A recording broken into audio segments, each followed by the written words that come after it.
Hello everyone. The subject is basic electronics.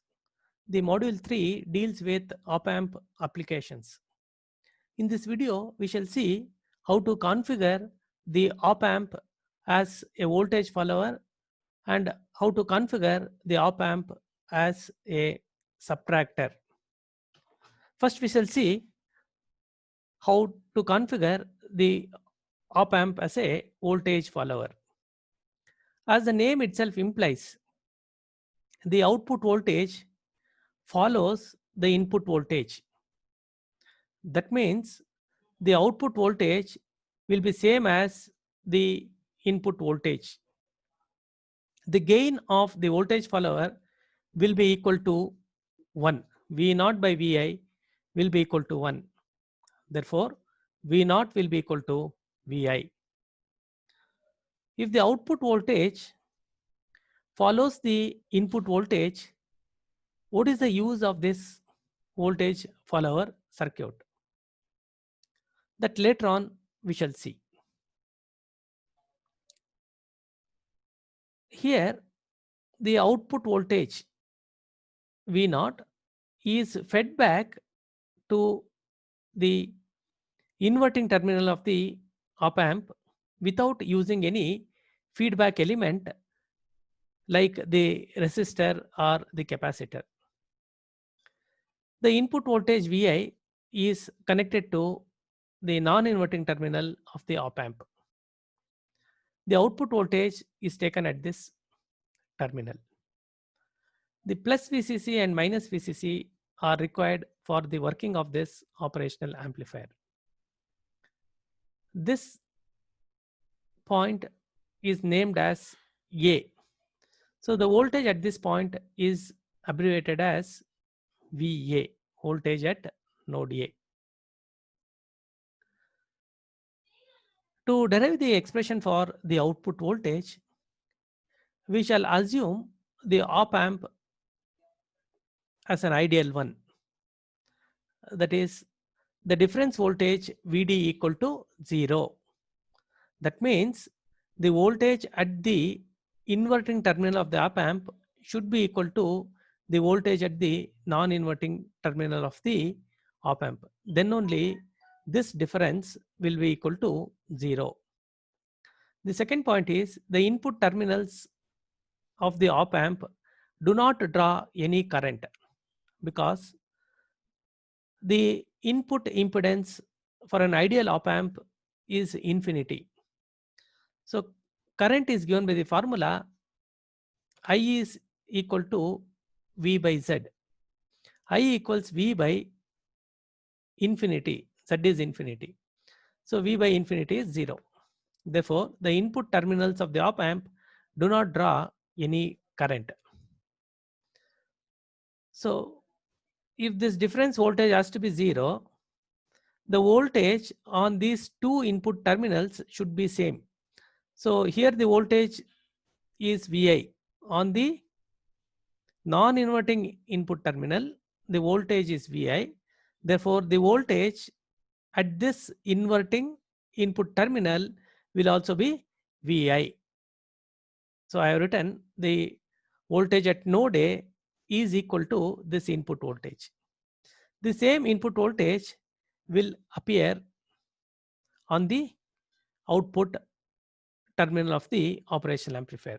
Therefore, V naught will be equal to Vi. The output voltage equals the input voltage both in the magnitude and the phase. Because of that reason, the circuit diagram is called as the voltage follower. We can analyze this voltage follower circuit in a different manner. This voltage follower is a special case of non-inverting amplifier. You can see here the input voltage is fed to the non-inverting terminal of the op amp. Here the resistor is missing. That means the value of Ri is 0, and in the feedback path also the resistor RF is missing. That means RF value is equal to 0. We know the gain expression for the non-inverting amplifier. It is given by V0 by Vi equals 1 plus Rf by Ri. So here the Rf value is 0, Ri value is also 0. Therefore, this expression can be written as V0 by Vi equals 1. That can be written as V0 equals Vi. That means the output voltage is following the input voltage. The gain of this voltage follower is equal to 1, because this expression can be written as V0 by Va equals 1. So V0 by Va is the voltage gain, that will be equal to 1. We shall see what are the salient features of this voltage follower. The first salient feature is voltage followers have very high input impedance. The advantage of very high input impedance is the current will be less. I is equal to V by Z. If Z is high, I will be less. That means the circuit will work with less current. That is the advantage. The second salient feature is voltage followers have very low output impedance. So I is equal to V by Z. If the impedance is low, the current will be more. The output current will be more, so that it can drive many devices that are connected to it. The third salient feature of the voltage follower is it has very wide bandwidth. Bandwidth means it is the range of frequencies. The bandwidth will be equal to the upper frequency minus the lower frequency. If the bandwidth is wide, that means the circuit will work for wide range of frequencies. That is an advantage. These are some of the salient features of the voltage follower. Next, we shall see how the op amp is configured as a subtractor. This is the circuit diagram of the subtractor. This is called as a subtractor because the output voltage V0 will be equal to the difference of the two input voltages V1 and V2. Here all the resistors are of same value R, R, R and R. The resistor values are chosen in this fashion so that it will be easy for us to derive the expression for the output voltage.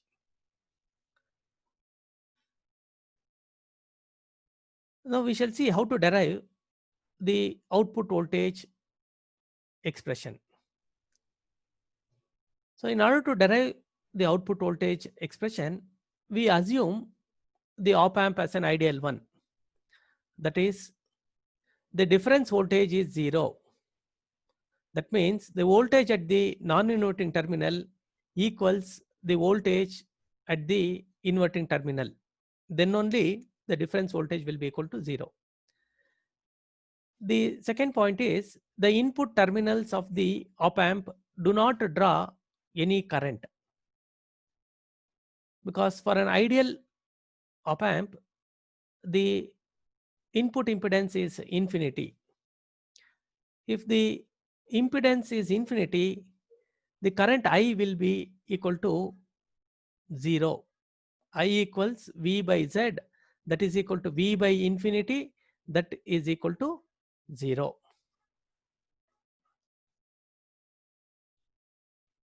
Now, to find out the output voltage V0, we use the superposition theorem. So first what we do is we find out the output at this point due to V1 only with V2 equal to 0. So that output voltage we represent it as V01. Next what we do is we make V1 equal to 0. We consider this voltage source V2 and find out the output voltage that is represented as V02. By using superposition theorem, the total voltage V0 due to these two voltages will be equal to V01 plus V02. So first is we have assumed that V1 is connected and V2 is equal to 0. With V2 is equal to 0, if this is 0, V1 is connected to the non-inverting terminal of this op amp. That means this op amp will be in the non-inverting configuration. The op amp acts as a non-inverting amplifier. So V0 is given by this formula 1 plus R by R, 1 plus this one R by R into the voltage at this point, that is VB. So we shall see how to find out VB. So I have written a part of that circuit, V1, this is R, this is VB, and this resistor is R. Our aim is to find out the voltage VB. So VB is equal to the current that is flowing through this into this resistor R. VB is equal to I into R. So what is I? I is nothing but the total applied voltage V1 divided by the total resistance R plus R into this R. So this can be written as, this equation can be written as V1 divided by 2R into R. So R and R will get cancelled. So VB equals V1 by 2. So I have substituted for VB now. VB is V1 by 2. So R and R will get cancelled. So it is 1 plus 1 into V by 2. 1 plus 1 is 2. This 2 and this 2 will get cancelled. Therefore, V01 is equal to V1. Next, what we have to do is we have to make this voltage V1 equal to 0 and we have to consider this voltage source and find out the output voltage, that is V02. V02 is the output voltage due to V2 only with V1 connected to the ground. So for this case, the op amp will act like a inverting amplifier because the voltage is connected to the inverting terminal through this R. This will be grounded. So these two resistors will not have any impact on this operational amplifier. So V02 is equal to, this is acting like a inverting amplifier. Therefore, V02 is equal to minus RF by R. In this case, RF is R, this R. So V02 is minus R by R into the input voltage. What is the input voltage? It is V2. So V02 is minus V2 because this R and R gets cancelled. Next, by using superposition theorem, the total output voltage is represented as V0 equals V01 plus V02. V01 is the output voltage due to this input with V2 made equal to 0. V02 is the output voltage due to the voltage source V2 with V1 equal to 0. So we have computed V01 as V1 and V02 is minus V2. we can see here the output voltage is the difference of the two input voltages V1 and V2. Because of this reason, this circuit diagram is called as a subtractor.